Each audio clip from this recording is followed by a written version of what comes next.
On the 24th of April, in the year 1916, several hundred women and men took up strategic positions across Ireland's capital city. Each was to play their part over the next number of days as they sought to liberate the city and the nation from the grips of a foreign power. Among them was a woman, armed with a typewriter and a Webley revolver. Winifred Carney was born in 1887 into a middle-class Catholic and Protestant family in Bangor, County Down. Early in her life, she moved to the Falls Road in Belfast, where she was raised by her single mother and then educated at the Christian Brothers School in Donegall Street. In 1910, Carney went on to study at Hughes Commercial Academy, becoming the first woman in Belfast to qualify as a shorthand typist. Alongside Delia Larkin, Winnie founded the Irish Textile Workers' Union in Belfast in 1911, aligning with and becoming a sister organisation to Connolly and Larkin's Irish Transport and General Workers' Union. By 1912, Carney would come to lead the organisation as its secretary, working to win women into the ranks of the union.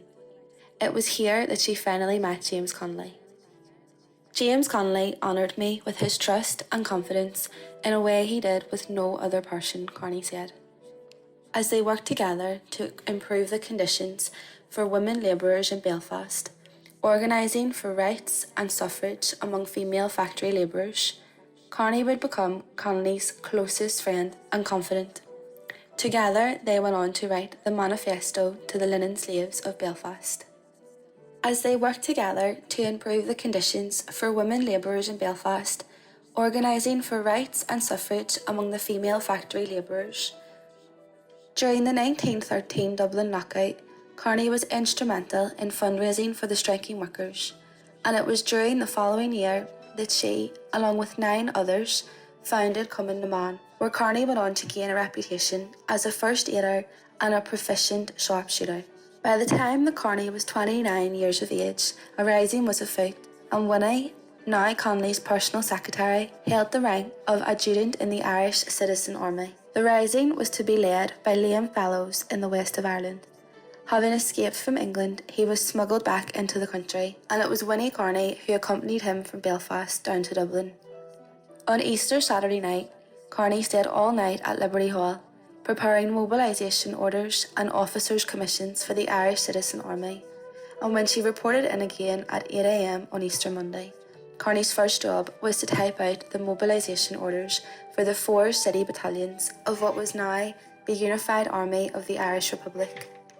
The Irish Citizens' Army formed in ranks outside Liberty Hall at 12 noon, and there, beside James Connolly, was Winifred Carney.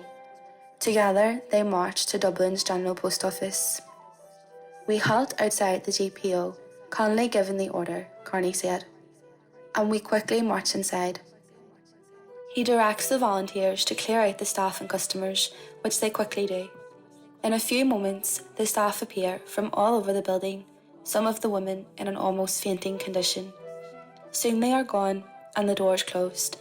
2 British officers remain. They are prisoners.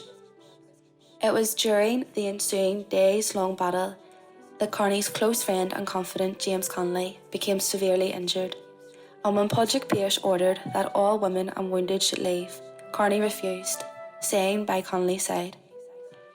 Winnie Carney, alongside Elizabeth O'Farrell and Julia Grannon, left the GPO with the rest of the rebels when the building became engulfed in flames.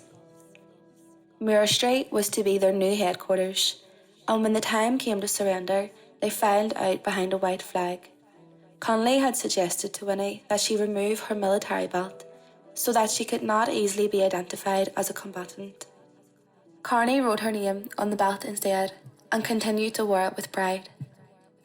Winnie went on to spend many long months in prison before eventually being released on Christmas Eve of 1916.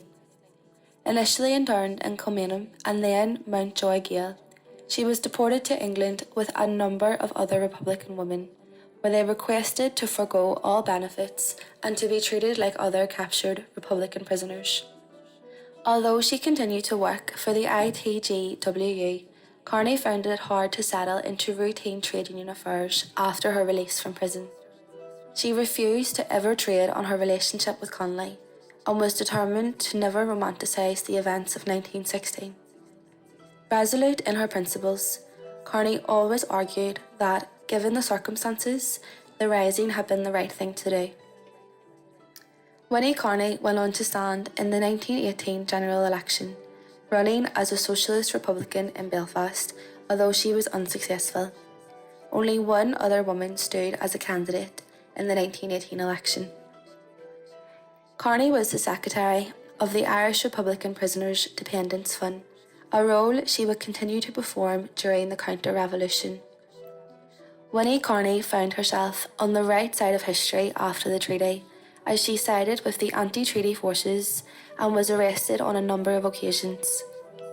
Her home in Carlisle Circus was raided by the B Specials in the summer of 1922. They seized books which allegedly demonstrated her connection with Bolshevism and documents proving her role within the IRA. Imprisoned in Armagh jail, she immediately protested her internment without trial and status as a criminal, finally being released on grounds of ill health. An outspoken critic of the Free State, Winnie Carney remained politically active in the face of attacks from both unionist gangs like the Dawson Bates drumming clubs and against the might of the Catholic Church.